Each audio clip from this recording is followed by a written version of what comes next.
তোমাকে না জানিয়ে তোমার এই কালো কুচকুচে চুল আমি সাদা করে দেব, রুখতে পারবে? তোমার এই চোখের লাল চাহনি আমি ঝাপসা করে দেব, ঠেকাতে পারবে? তোমার এই লোহার মতো মজবুত দাঁত 32টা 16 একটা একটা করে ট্রান্সফার করিয়ে দেব, তোমার কাছে কোনো পারমিশন নেব না, ধরে রাখতে পারবে? এইভাবে আস্তিন গোটানো মাসল ফোলানো ধরে রাখতে পারবে তো? এরকম করবে না তো? এইভাবে এরকম হবে না তো? সামনে এসে একটা পান দিচ্ছে, এই হাত, চাচা এই হাতটা নিলেন, এই হাতটা কলেন, আরে বাবা দেখ না চিমটি কাটিতে কিচ্ছু নেই। আসমান থেকে আওয়াজ দিচ্ছে, ও হাত তোমার কথা শুনে আমার, এ হাত তোমার কথা শুনে আমার। আমি এর পাওয়ারকে সিজ করে নিয়েছি।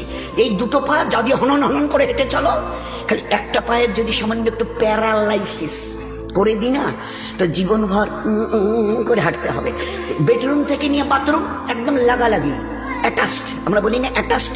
তুই বেডরুম থেকে নেমে বাথরুম কত 4-5 হাত, বেডরুমের দেয়াল আর এটাই হচ্ছে বাথরুমের দেয়াল, মাঝখানে একটা দরজা।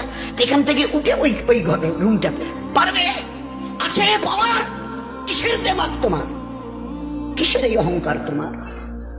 শুনুনি কোনোদিন নবীজির কাছ থেকে অহংকার, তাকাব্বুর এটা আমার চাদর, বড়াই এটা আমার চাদর, আল্লাহ বলছেন। আর আমার চাদর ধরে যে টান দেয় তার ঠিকানা কোথায়?